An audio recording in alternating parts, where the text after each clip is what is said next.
I'm talking right now with Jim Baumbick. He's the Vice President of Enterprise Product Lifecycle Management at the Ford Motor Company. Jim, it's good to be able to connect with you.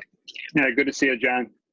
So let's talk about Ford's effort in fighting this coronavirus by getting into making medical supplies. It's really impressive what the company's done. How did this all start to come together? You know, really, it was kind of a grassroots. A lot of people talking about what we stood for as a part of Ford Motor Company, all of our history. You think of the arsenal of democracy and all the things we've done in the past, and how could we do something to help, given the real significant need that we've got out in the nation. And so it went really from that idea to say, hey, let's talk to hospitals, talk to a whole range of folks that are dealing with this on the front line. And we really got inspired by what we heard from the healthcare workers, the first responders. Some of the medical professionals have been talking about how the virus is contracting, and that folks in the ICU are getting exposed because the virus cannot just enter through the nose and the mouth, but can get in through the eyes.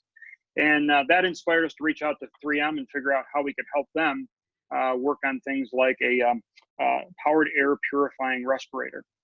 And we're working really well with 3M in conjunction with them around how do we get more of those out. But we also recognize there's going to be this huge surge need in the very short term.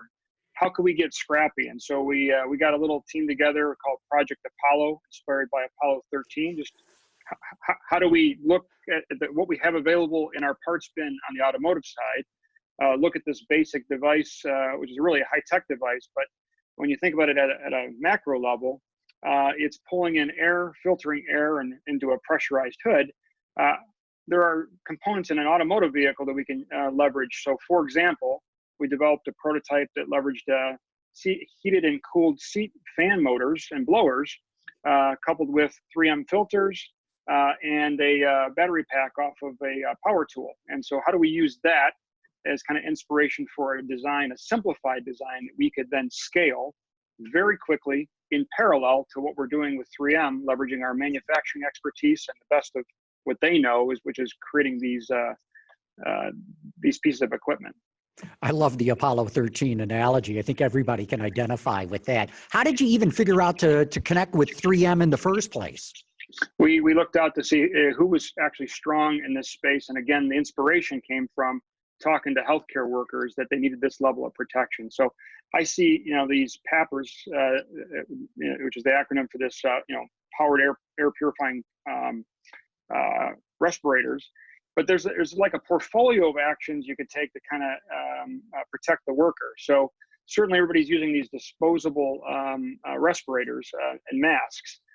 So we've quickly identified a very simple design, a plastic shield that will cover the full face. So worked in conjunction with the respirator, provides another layer of protection, maybe not all the way at this pressurized system, but something we can deploy very quickly. And so in just a couple of days, we have a design that we're scaling. We're going to have 1,000. They're going to be in trials in a couple of local area hospitals to get a quick round of feedback. And we're scaling this to the point we can get up to 100,000 a week. And what we're thinking about is this is something that's easy to do, pretty straightforward, leveraging an amazing workforce. The UAW is a key partner, that we might be able to actually use the network effect to scale out to other companies, that they could actually build some of these in parallel to just give more lines of defense to these really critical first line workers that are going to help us get through this. Yeah, and again, I love being able to use the fans that you're putting in seats. Any other examples that you might be able to give us in that regard? No, I think right now we're working, closely with 3M to pick the right level of components, the things that we know we can scale quickly. And what that'll do is allow us to add incremental capacity in parallel. And then if needed, we're preparing, if we need to actually put these in our assembly plants to actually produce this equipment. We want to just do what we can to help 3M and help the country and help our first responders and healthcare workers. And Jim, I understand that Ford Motor Company is also working with GE. We are. We're certainly collaborating with GE Healthcare.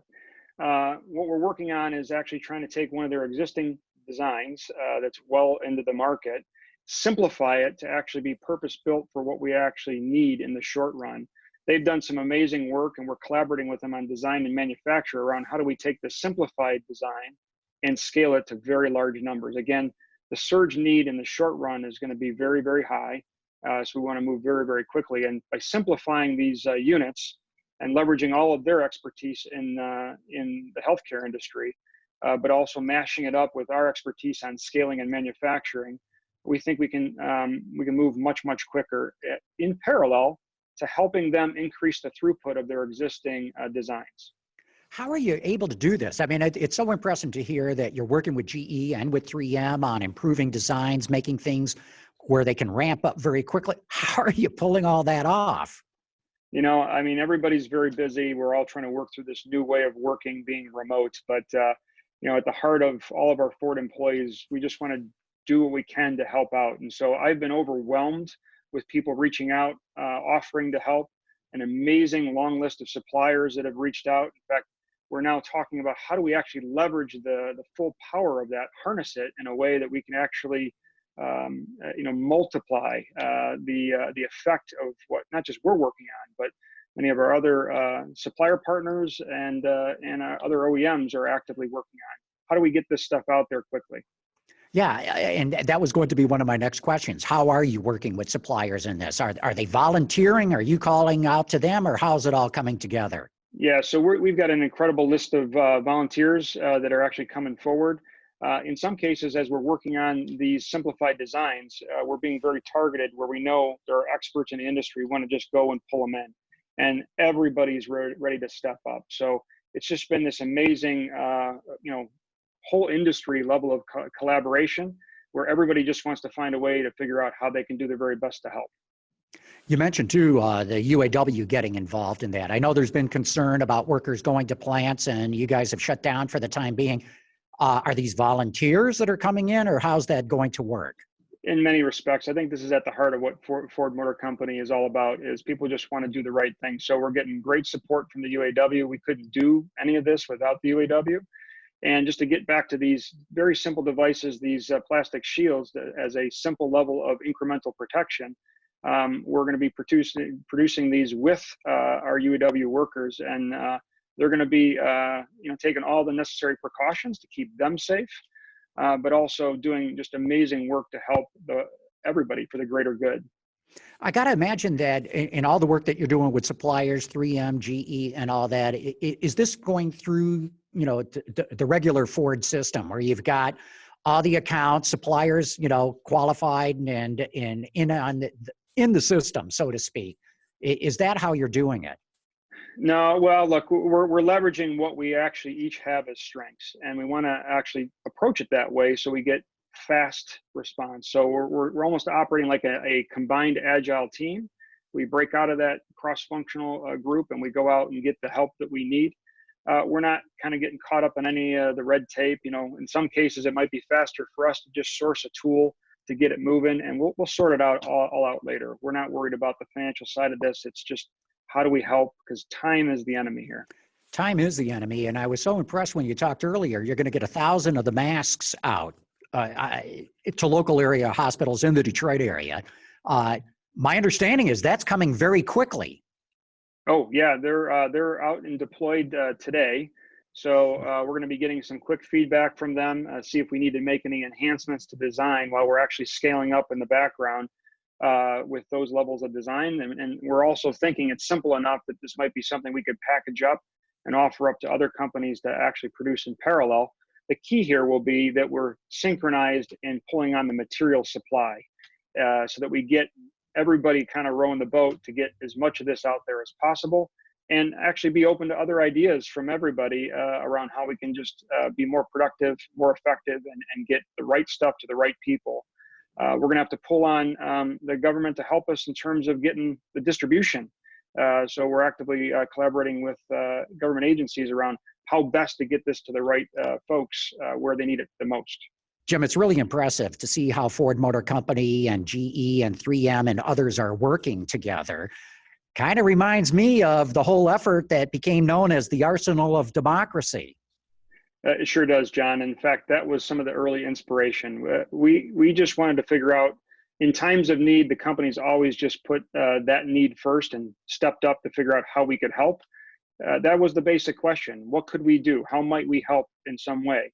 And so that drove the initial exploration and the quick reach out based on the feedback we got from healthcare workers, where the real need was, and obviously the real critical need for patients. And that's the mindset the company has. And every day I'm adding more people to the team. They're just focused on the mission. How do we help our first responders, healthcare workers, and patients that are in desperate need? And if we and everybody does their part, we'll have a big impact and help us kind of weather the storm. Jim Baumbick from Ford Motor Company, thank you so much for sharing your time and providing us with this insight as to what Ford Motor Company is doing. No doubt, we're going to have to be back at you at some time in the future to get an update as well. Absolutely. We'll keep everybody abreast. And actually, I want to thank everybody that's reached out to Ford. At the moment, there's been so much offer of help. We're trying to figure out how to channel everybody's energy. And I think this is where the industry-wide is starting to talk about how do we actually make sure everybody's efforts are synergistic with one another, so that, again, we get the maximum impact to those that need this the most. That's great. Thanks again, Jim. All right. Thanks. Good to talk to you, John.